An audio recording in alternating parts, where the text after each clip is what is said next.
Yes, we are live now. Hello friends, this is Himanshi and welcome to Let's Learn. तो discuss करेंगे KVS की जो answer की है आपकी पीआरटी हो टीजीटी हो इनके लिए आ गई है और क्या कट ऑफ हो सकती है जो कि एग्जैक्टली तो कोई भी नहीं बता सकता, बट फिर भी जो मार्क्स हम लोग के पास आ रहे हैं कमेंट्स से, मेल से, इंस्टाग्राम से, उसका थोड़ा सा एक एनालिसिस करेंगे। दूसरा, आंसर की को चेक करने में बहुत सारे लोगों को इशू आ रहा है, बहुत धीरे खुल रही है या फिर ओपन होने के बाद भी इस तरह के इश्यूज हैं। जैसे मान लीजिए कुछ क्वेश्चन तो दिख रहे हैं कि आपने कौन सा आंसर दिया, बट बहुत सारे क्वेश्चंस में आपको पता ही नहीं लगेगा कि आपने मार्क क्या किया था। और इस केस में आप कुछ लोगों को नॉट अटेम्प्टेड दिखा रहा है, तो उसके लिए थोड़ा सा वेट करेंगे। वेबसाइट पर भी बहुत ज्यादा ट्रैफिक है इस टाइम पे, हम कहेंगे कि वो बहुत अच्छे से वर्क नहीं कर रही, कई बार एरर आ रहा है। आपको शीट्स या दो स्क्रीन्स ओपन करके रखनी है। प्रिंटर है तो प्रिंटर निकाल करके एक तरफ ये आंसर की है जो मैं टेलीग्राम पर भी शेयर कर दूंगी, और दूसरी तरफ है आपका ये रिस्पॉन्स शीट। तो इससे आप अपने मार्क्स एटलीस्ट लगा सकते हैं कि कितने बने हैं आंसर की के अकॉर्डिंग। और अभी आगे नॉर्मलाइजेशन लगेगा, क्या रहेगा उस पर भी चर्चा करते हैं, है ना। सभी को गुड इवनिंग, नमस्कार, राम राम, सत श्री अकाल, अस्सलाम वालेकुम, what you feel connected with. आगे की तैयारी कैसे रहेगी, इंटरव्यू के लिए जो डेमो की प्रैक्टिस है वो सब हम कैसे करेंगे, सभी पे हम बात करेंगे। ठीक है, एक एक करके शुरू करते हैं, टेंशन लेनी नहीं है। और एक सेमिनार भी जो ऑलरेडी एक मीटअप था ही सीटेट को लेकर के, केवीएस वाले भी उसमें आकर के अपनी समस्याएं पूछ सकते हैं, जो कि 12 तारीख को है। ये फ्री सेमिनार है। देखिए, कट ऑफ की जब हम बात कर रहे हैं तो यहाँ कट ऑफ किसी को एग्जैक्टली नहीं पता, क्योंकि बहुत सारे फैक्टर्स हैं। नॉर्मलाइजेशन लगेगा, कितना लगेगा, नहीं लगेगा, नोबडी नोज टिल नाउ, अभी तक नहीं पता ये बात। लेकिन जो स्कोर्स हम लोग के पास आ रहे हैं इंटरनेट से, टीम से बता पा रही है टीम, तो उसमें 125 प्लस मुझे लगता है एक अच्छा स्कोर है। क्योंकि ऐसा नहीं हो रहा कि बहुत ही अमेजिंग से स्कोर ऐसे कि जैसा मॉक वगैरह में भी आप लोग बता देते थे, बैचेस में भी करियर विल पे 165 आ रहे हैं, किसी के 100 कितने 175 आ रहे हैं, ऐसे ऐसे भी लोग थे। तो अभी वो वाली सिचुएशन नहीं है। अभी 143, 144, 136, 133 इस तरह के स्कोर कई लोगों ने भेजे हैं मुझे। लेकिन हाँ, जो नॉर्मल स्कोर है वो कहीं ना कहीं 120, 25 इस तरह का है। तो मान के चल लेते हैं अभी के लिए कि 125 प्लस अगर आपके हैं, 125 जनरल कैटेगरी में। अगर आप किसी कैटेगरी से हैं तो 5-5 हम और कम कर लेंगे। ये कोई बहुत ही ऐसा नहीं कि एक्यूरेट प्रेडिक्शन कर सकता है कोई भी, बट जो अभी देखते हुए लग रहा है नंबर्स को, तो 125 के आसपास या 125 प्लस अगर आपके हैं तो आप इंटरव्यू में थोड़ा और बेहतर तैयारी करके जाएंगे, अपनी डेमो की प्रैक्टिस और वो सब कुछ करके जाएंगे, तो मुझे लगता है वहां अच्छा स्कोर हो पाएगा। तो मिल करके चीजें बन सकती हैं। दूसरी बात, आंसर की चेक करने में जो इशू है, कई लोगों का नॉट अटेम्प्टेड, कई लोगों को कुछ और क्वेश्चंस दिख नहीं रहे हैं, तो शायद ये रिजॉल्व हो जाए, शायद ये रिजॉल्व ना हो, बट इसके लिए हम वेट करेंगे। आप मार्क्स अपने चेक कर सकते हैं रिस्पॉन्स शीट और उससे जो आपके पास आंसर की है। ठीक है, तो इसके लिए वेट करेंगे कल तक का, जो भी इस तरह का। अगर क्योंकि इसमें हुआ क्या है कि जो क्वेश्चंस थे वो जेपीजी की फॉर्म में इन्होंने कई जगह पे पूछे हुए थे, यानी पिक्चर्स की फॉर्म में। तो जो क्वेश्चंस टाइप्ड थे वो तो मुझे लगता है कि तुरंत से दिख जा रहे हैं, लेकिन जो जेपैग यानी जो पिक्चर की फॉर्म में थे उनमें कहीं ना कहीं दिक्कत आ रही है। तो ये तो एक आध दिन वेट करके पता लगेगा कि मे बी रात में इशू रिजॉल्व हो जाए, मे बी ना हो, कि एग्जैक्टली जो आपके क्वेश्चंस हैं वो आप कब देख पाएंगे, या फिर ये लोग एक क्वेश्चन पेपर ही रिलीज करेंगे, देखा जाएगा वो तो। अब बात रही कि आंसर की चैलेंज करना यहाँ जरूरी हो जाता है, सीटेट में तो हम लोग इग्नोर कर देते हैं।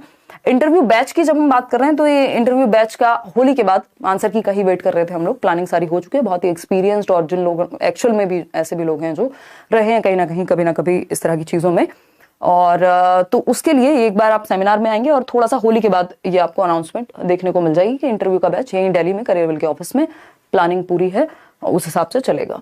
ठीक, नॉर्मलाइजेशन की अगर हम बात करें तो नॉर्मलाइजेशन अभी नहीं पता, है ना। नॉर्मलाइजेशन में ऐसा भी होता है जैसे एसएससी वगैरह में देखने को मिलता है कई बार, तो जितने मार्क्स का पेपर है उससे ऊपर चला जाता है। तो उस तरह की चीजें अभी तक नहीं हुई हैं। फाइनल जब बनेंगी चीजें तब पता लगेंगी कि नॉर्मलाइजेशन पे कुछ है भी या नहीं, क्योंकि अभी तक तो इन्होंने कुछ कहा नहीं है। तो हम मान के चल रहे हैं कि कम चांसेस हैं, बट लेट्स सी क्या होगा। चैलेंज अगर आपको करना है तो मतलब आपको अगर लग रहा है जिनको क्वेश्चंस दिख पा रहे हैं, पहले तो अभी तो सारे क्वेश्चंस दिख ही नहीं पा रहे हैं, तो वो ईमेल कर देंगे। अगर आपको किसी क्वेश्चन में, स्पेशली पेडागोजी में अगर आपको डाउट है, तो जो भी ऑथेंटिक सोर्स होगा, चाहे वो एनसीईआरटीज हो, एनआईओएस हो या और कोई ऑथेंटिक बुक हो, तो उसमें आपकी हेल्प की जाएगी। ईमेल himanshi.edu एजुकेशन वाला 10@gmail.com। आप में से बहुत सारे लोगों को पता है ऑलरेडी, आप लोग भेज भी रहे हैं स्कोर। नंबर ऑफ वैकेंसी की अगर हम बात कर रहे हैं तो वो कम ज्यादा हो सकती है, क्योंकि टेंटेटिव रहती है, तो उसके लिए हम इंतजार ही करेंगे। अगर इतनी ही रहती है तो उस केस में हम मान के चल रहे हैं कि यार 125 प्लस ठीक स्कोर रहेगा एक। ठीक, तो ये एक बात है। आपके मार्क्स कितने ये आप कमेंट में बता देंगे, उससे भी एक आइडिया लगेगा कि जनरल मार्क्स जो है हम किस तरफ देख पा रहे हैं। ठीक, बात रही आपके एक सेमिनार की, एक डिस्कशन की, एक मीटअप की, तो 12 मार्च 11 बजे सुबह, संडे है, होली होली आपकी इतने सेलिब्रेट कर लेंगे आप, ठीक है ना। और सुबह 11 बजे तो इस पे भी हम चर्चा कर लेंगे, वहाँ जो भी आपके डाउट्स होंगे। और तब तक मुझे लगता है आपका जो इंटरव्यू बैच के बारे में जो भी डिटेल्स होंगी, क्योंकि दिल्ली में ही होंगे सेशंस, तो वो आपको बता दी जाएंगी। ठीक, तो ये लोकेशन है आपकी करियर ऑफिस, आप सर्च भी कर सकते हैं इंटरनेट पर भी। टाइमिंग ये है, एड्रेस ये है। इसके अलावा आपका कोई भी डाउट हो, जो आपको लगता हो कि कोई और दिक्कत है, नॉर्मलाइजेशन का क्या रहेगा अभी पता लगेगा। कई सारे लोग इसी चीज को लेकर के परेशान है। अलग अलग शिफ्ट में एग्जाम हुआ है तो कायदे में होना चाहिए, बट कैसे होगा ये अभी नहीं पता है, इन लोगों ने उतना क्लियर नहीं किया है। ठीक है, ये मीटअप का आपका 12 मार्च के लिए एड्रेस है, फ्री एंट्री है, कोई दिक्कत नहीं। बट हाँ, फर्स्ट कम फर्स्ट सर्व रहेगा, क्योंकि लोग बहुत ज्यादा हो जाते हैं तो कई बार मैनेज करना दिक्कत वाली बात हो जाती है। तो आप टाइम से पहुंच जाइएगा, 11 बजे शुरू होगा। ठीक, इसके अलावा आपका कोई भी सवाल है तो आप कमेंट्स में पूछ सकते हैं, मैं पढ़ने की कोशिश कर लेती हूँ। अगर ये छोटी सी इन्फॉर्मेशन आपको पसंद आई हो तो आप लाइक शेयर कर सकते हैं। अगर आप सुपर टेट या किसी और अदर एग्जाम की, सुपर टेट और यूपी टेट का बैच आया हुआ है करियर लैब पर, इसके अलावा एक पेडागोजी स्पेशल बैच आएगा, क्योंकि नीट प्लस बी के लिए जिनको तैयारी करनी है उनको पेडागोजी पहले से पढ़ने की जरूरत होती है, तो वो भी बता दिया जाएगा। तसल्ली से तैयारी करेंगे। मैं भी थोड़ी सी फ्री हुई हूँ, मदर की तबीयत खराब रही इस दौरान, रही क्या अभी भी हैं चीजें, बट हाँ थोड़ा सा जब तक नेक्स्ट सर्जरी होगी चीजें थोड़ी सी अभी कंट्रोल में लाई गई है, नहीं तो बहुत पैनिक वाली सिचुएशन हो गई थी। और केवीएस का आपका एग्जाम भी चल रहा था, हालांकि चीजें की, बट अभी कंट्रोल में है सिचुएशन। तो पूरी कोशिश रहेगी इस दौरान कि अब मेहनत फिर से की जाए और लग करके की जाए। सीटेट का आपका रिस्पांस बहुत प्यारा है, और सीटेट के लिए भी जो मीटअप है आपका 12 मार्च को, आप लोग बिल्कुल आ सकते हैं, अपनी बातें या जो भी आपका एक्सपीरियंस रहा वो शेयर कर सकते हैं। कुछ छोटे मोटे गिफ्ट्स आपके लिए होंगे। It's showing me that all the questions are not attempted, what shall I do now. Gauri कल तक और वेट कर लीजिए। अगर ये इशू, क्योंकि कई सारे लोगों के साथ है और ऐसा हुआ नहीं होगा कि आपने कोई भी क्वेश्चन अटेम्प्ट ही ना किया हो, है ना, अनटिल अनलेस आपने वो रिव्यू में ना छोड़ा हो या उस तरह की चीजें सबमिट ना किया हो, ऐसा कुछ हुआ नहीं होगा मेरे ख्याल में। तो उसके लिए कल तक इंतजार कर लीजिए, नहीं तो फिर केवीएस को मेल लिखेंगे, जाएंगे अगर इस तरह की सिचुएशन बनती है तो ये एक चीज है। थोड़ा सा परेशान, मतलब पहली बार ऑनलाइन एग्जाम हुआ है केवीएस में, थोड़ा सा परेशान इन लोगों ने किया भी है, आप लोग हुए भी हैं, फीस भी अच्छी खासी दी है, मतलब फॉर्म फिल करने के लिए भी, और फिर भी समस्याएं हुई हैं, लीक के भी इश्यूज आए हैं।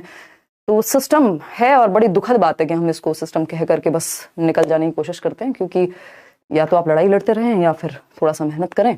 खैर चलिए, आज के लिए इतना ही। 123, 135 ईडब्ल्यूएस, अरे बहुत अच्छा स्कोर है ईडब्ल्यूएस के लिए तो 135, 122 ओबीसी, 125 जनरल, पीजीटी इंग्लिश, ठीक है। एक्चुअली उनमें पीजीटी टीजीटी इनकी पोस्ट और कम है ना, तो वहाँ कॉम्पिटिशन और बढ़ जाएगा। जो आपका नंबर ऑफ मार्क्स हैं उनकी मेरिट हाई भी जा सकती है, उसके लिए अभी इंतजार कीजिए। आप एक आध हफ्ते में ये सारा रिजॉल्व हो जाएगा। इतने आप थोड़ा सा होली सेलिब्रेट कीजिए, बहुत ज्यादा पैनिक क्रिएट मत कीजिए, क्योंकि किसी के हाथ में नहीं है। कोई मार्क्स ना तो अब आपके बढ़ा देगा और ना ही कम कर सकता है। वो होंगे तो एक प्रोसेस के थ्रू होंगे, सबके होंगे, वो एक क्राइटेरिया फॉलो होगा। अगर नॉर्मलाइजेशन लगता है तो, है ना, हार्ड शिफ्ट और आपका जो भी इजी शिफ्ट है, मॉडरेट है, उस हिसाब से सबके लिए लगेगा वो। तो बहुत ज्यादा टेंशन उस चीज की अब तो नहीं लेनी, क्योंकि आपके हाथ से बात निकल चुकी है। अब आप तैयारी कर सकते हैं इंटरव्यू की जम करके। जिन लोगों को थोड़ा सा कॉन्फिडेंस है या उनको लग रहा है कि मेरा जो स्कोर है 125 के आसपास या उससे ऊपर है, तो है ना, आगे के एग्जाम की भी तैयारी आप अपनी कंटिन्यू रख सकते हैं। 123 थोड़ा सा कुणाल, और किस कैटेगरी से हैं आप? जनरल से हैं, तो मतलब अभी एग्जैक्टली तो नहीं पता, हो सकता है 120 प्लस में भी हो जाए, हो सकता है 125 से और ऊपर चली जाए, है ना। तो ये एक मोटा मोटा आइडिया है, ये कोई एक्यूरेट प्रेडिक्शन नहीं है। कोई भी भगवान नहीं बन सकता यहाँ पे, क्योंकि इतना सारा डेटा है उसके बेसिस पे, और इतना डेटा किसी एक व्यक्ति के पास है नहीं, है ना। तो वो संस्था एक बार बताएगी एग्जैक्ट सब्जेक्ट के बारे में। इतना तो हर्ष, ये तो फिर ईश्वर बनने वाली बात हो जाएगी कि टीजीटी संस्कृत का भी कोई प्रेडिक्ट कर दे, इसका भी प्रेडिक्ट कर दे। ये मैं पीआरटी के लिए बोल रही थी 125 प्लस, है ना। और क्योंकि वैकेंसी इसमें ज्यादा है। 143, हाँ इस तरह के स्कोर्स आप लोगों ने भेजे हैं, 144, 143, 136, 133, 127, इस तरह के स्कोर्स आपके हैं। आप कमेंट्स में इस सेशन के बाद बता दीजिएगा। ये छोटी सी इन्फॉर्मेशन पसंद आई हो, अपने जो भी फ्रेंड्स हैं जिन्होंने एग्जाम दिया है, अगर उन्होंने आंसर की चेक ना की हो, 2 स्क्रीन्स ओपन करके एक बार वो चेक कर लें, अपना मार्क्स कैलकुलेट कर लें, और हफ्ते भर रुक जाएं, कुछ ना कुछ जो भी फाइनल है। अगर आंसर की में प्रॉब्लम है तो आप मेल कर दीजिए, वो चैलेंज कीजिए जिसमें आप कॉन्फिडेंट हैं। अदरवाइज इंतजार कीजिए, पता लग जाएगा 2, 4, 6 दिन, एक हफ्ते में ये सारी चीजें क्लियर हो जाएंगी, और अपनी तैयारी फिर आगे की आपको शुरू करनी है।